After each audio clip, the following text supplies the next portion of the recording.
Hello everyone, welcome back to our channel Payyavula's tales. ఈరోజు మన వీడియోలో ఒక అద్భుతమైన ప్రత్యేకమైన టెంపుల్ని చూడబోతున్నాం. ఈ టెంపుల్కి సంబంధించిన హిస్టరీ ఏంటో కూడా తెలుసుకుందాం. అంతకంటే ముందు నా ఛానల్ని ఫస్ట్ టైం చూస్తున్నట్లయితే లైక్ చేయండి అండ్ సబ్స్క్రైబ్ చేయడం మర్చిపోవద్దు. ఈ వీడియోలో మనం చూస్తున్న టెంపుల్ పూరిలో ఉన్న జగన్నాథ్ టెంపుల్కి రెప్లికా అన్నమాట. ఒరిస్సాలోని పూరిలో జగన్నాథ్ టెంపుల్ ఎలా ఉంటుందో ఇక్కడ కూడా సేమ్ అలానే ఉంటుంది.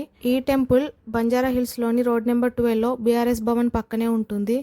ఈ టెంపుల్ని 2009లో హైదరాబాద్లో ఉన్న ఒడియా కమ్యూనిటీ వాళ్ళు కన్స్ట్రక్ట్ చేయించారు. ఈ టెంపుల్ టైమింగ్స్ వచ్చేసి morning 6 to 12 and evening 5 to 9 వరకు ఓపెన్ ఉంటుంది. వీకెండ్స్లో అయితే నైట్ ఒక 1 hour ఎక్కువ ఓపెన్ ఉంచుతారు. ఈ టెంపుల్ జగన్నాథుడికి సంబంధించిన గుడి.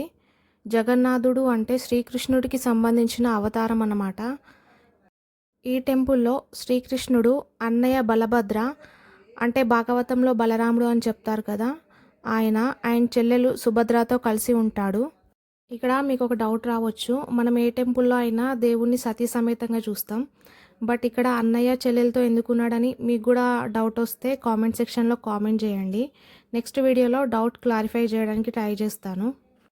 ఈ టెంపుల్లో జగన్నాథుని గుడి మాత్రమే కాకుండా శివాలయం, వినాయకుడు, లక్ష్మీదేవి, దుర్గా అమ్మవారు, హనుమాన్ టెంపుల్స్ అండ్ నవగ్రహాలు కూడా ఉన్నాయి. ఈ టెంపుల్లో ఉన్న విగ్రహాలని షూట్ చేయకూడదు అని రిస్ట్రిక్షన్ ఉంది కాబట్టి నేను వీడియో తీయలేదు. ఈ టెంపుల్ని నిర్మించడానికి దాదాపు 600 టన్నుల శాండ్ స్టోన్ని ప్రత్యేకంగా ఒరిస్సా నుంచి తెప్పించి నిర్మించారు. అందువల్లే ఈ టెంపుల్ రెడ్ కలర్లో కనిపిస్తూ ఉంటుంది. ఇది ఒరిజినల్ పూరి జగన్నాథ్ టెంపుల్కి రెప్లికా అవ్వడం వల్ల అక్కడ పాటించే నియమాలు అన్నీ ఇక్కడ పాటిస్తారు. ఎవ్రీ ఇయర్ జూలైలో ఈ టెంపుల్లో రథయాత్ర నిర్వహిస్తారు. ఇంత గొప్ప టెంపుల్ని మన హైదరాబాద్లో నిర్మించారు కాబట్టి ఈ టెంపుల్కి సంబంధించిన చరిత్ర కొంచెమైనా తెలుసుకోవాల్సిన అవసరం మనకి ఉంది. నేను ఇప్పుడు చెప్తుంది పూరిలో ఉన్న జగన్నాథ్ స్వామి టెంపుల్కి సంబంధించిన స్టోరీ. పూరిలో జగన్నాథ్ టెంపుల్ నిర్మించక ముందు నీలాచలం అనే ప్రదేశంలో జగన్నాథుణ్ణి నీలిమాధవుడు అనే పేరుతో శబర్ జాతికి చెందిన ట్రైబల్స్ పూజించేవారట. అయితే వాళ్ళు పూజించే దేవుణ్ణి కానీ ఆ ప్లేస్ని కానీ ఎవరికి చూపించేవాళ్ళు కాదట.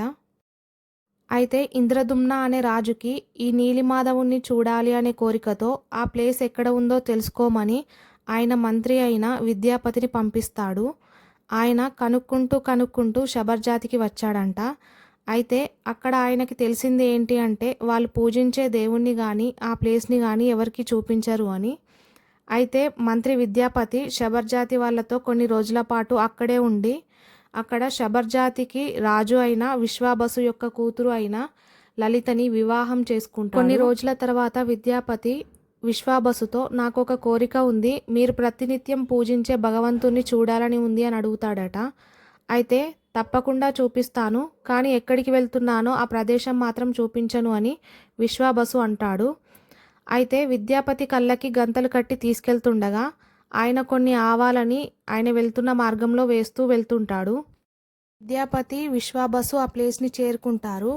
విద్యాపతి అక్కడ నీలిరంగు రూపంలో ఉన్న నీలిమాధవుని దర్శించుకుంటాడు. అక్కడ కొన్ని వింతైన దృశ్యాలను కూడా చూస్తాడు. అయితే ఈ నీలిరంగు రూపంలో ఉన్న రాయియే శ్రీకృష్ణుడి గుండెగా చెప్తారు. అయితే విద్యాపతి ఇంద్రదుమ్న మహారాజుకి ఇదంతా చెప్పి ఇంద్రదుమ్న మహారాజుని నీలిమాధవుడు ఉన్న ప్రదేశానికి తీసుకొని బయలుదేరుతాడు. విద్యాపతి వేసిన ఆవాలు అప్పటికే మొక్కలుగా మారతాయి. ఈ మొక్కల ఆధారంగా వాళ్ళు ఆ ప్రదేశానికి చేరుకుంటారు. కానీ నీలిమాధవుడు అక్కడ కనిపించడు. అప్పుడు ఇంద్రదుమ్న రాజు నిరాశతో వెనుదిరుగుతాడు. నిద్రాహారాలు మానేసి అశ్వమేధ యాగం చేయిస్తూ ఉంటాడు. అయితే తెల్లవారుజామున మహారాజుకి ఒక కల వస్తుంది. ఆ కలలో నీలిమాధవుడు నేను ఒక అద్భుతమైన రూపంలో ఈ పూరి క్షేత్రంలో కొలువు తీరాలి అనుకుంటున్నాను. సముద్ర తీరంలో చెంకి నది కలుస్తుంది. ఆ నది ముఖద్వారంలో నీకు ఒక వేపదిమ్మ దొరుకుతుంది. ఆ వేపదిమ్మపై శంఖ, చక్ర, గద, పద్మాలు ఉంటాయి. ఆ చెక్కను తీసుకొచ్చి విగ్రహాలుగా చేసి ప్రతిష్ఠించమని చెప్తాడు. అయితే ఆ విగ్రహాల్లోకి తాను స్వయంగా వచ్చి భక్తులకి దర్శనమిస్తానని చెప్తాడు. కలలో చెప్పినట్టుగానే రాజుకి వేపదిమ్మెలు దొరుకుతాయి. కానీ ఆ దిమ్మెలను ఎవరు విగ్రహాలుగా చేయలేకపోతారు.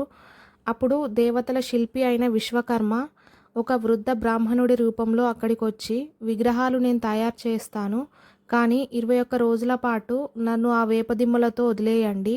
నేను బయటికి వచ్చేదాకా నన్నెవరూ డిస్టర్బ్ చేయొద్దు అని చెప్తాడు. అలాగే అని ఆయనకొక గది ఇస్తారు. కొన్ని రోజుల తర్వాత ఇంద్రదుమ్న మహారాజు భార్య అయిన గుండీచాదేవి గదిలో నుంచి శిల్పాలు చెక్కుతున్న శబ్దాలు ఏం వినిపించడం లేదు. ఒకవేళ ఆ శిల్పి చనిపోయి ఉంటాడు అని భావించి ఆ గది డోర్స్ ఓపెన్ చేయిస్తుంది. అప్పుడు విశ్వకర్మ మాయమైపోతాడు. సగం చెక్కబడిన బలరామ, సుభద్ర, జగన్నాథ, సుదర్శన చక్రాలు కనిపిస్తాయి. 21 రోజులు పూర్తి అవ్వకుండానే డోర్స్ ఓపెన్ చేయడం వల్ల శిల్పాలు పూర్తి అవ్వలేదు అని ఇంద్రదుమ్న మహారాజు చాలా బాధపడతాడు. అప్పుడు జగన్నాథుడు ఆయనకి కలలో కనిపించి, నేను ఈ రూపంలోనే ప్రజలకి దర్శనం ఇవ్వాలి అనుకుంటున్నాను అని చెప్తాడు. ఇంద్రదుమ్న మహారాజుకి ఆ విగ్రహాల్లో నుంచి గుండె కొట్టుకుంటున్న శబ్దం వినిపిస్తుంది. కానీ కొన్ని స్టోరీస్లో విశ్వాబసు వచ్చి ఆ శ్రీకృష్ణుడి గుండెని విగ్రహాల్లోకి ప్రతిష్ఠిస్తాడు అని చెప్తారు. ద్వాపరాయుగంలో శ్రీకృష్ణుడి కాలి బొటనవేలుపై బాణం వేసి చంపిన వేటగాడు అయిన జరానే కలియుగంలో విశ్వాబసు అనే పేరుతో మళ్ళీ జన్మించి శ్రీకృష్ణుడి గుండెని నీలిమాధవుడు అనే పేరుతో పూజిస్తాడు అని చెప్తారు. ఈ గుడిలో పూజలు, ప్రసాదాలు అన్నీ ఆదివాసీ జాతికి చెందినవారే చేస్తారు. అండ్ ప్రతి 12 నుంచి 19 సంవత్సరాల మధ్యలో అధిక ఆషాఢంలో నవకళేబర నిర్వహిస్తారు. అంటే కొత్త విగ్రహాలు తయారు చేయించి కొంతమంది కళ్ళకి, చేతులకి క్లాత్ కట్టి శ్రీకృష్ణుడి గుండె, తులసి దళాలు, చందనాలు అన్నీ కొత్త విగ్రహాల్లోకి మారుస్తూ ఉంటారు. వీటిని బ్రహ్మ పదార్థం అంటారు. వీడియో మీకు నచ్చుతుంది అనుకుంటున్నాను. నచ్చినట్లయితే లైక్ చేయండి, షేర్ చేయండి, కామెంట్ చేయండి అండ్ సబ్స్క్రైబ్ చేయడం మర్చిపోవద్దు.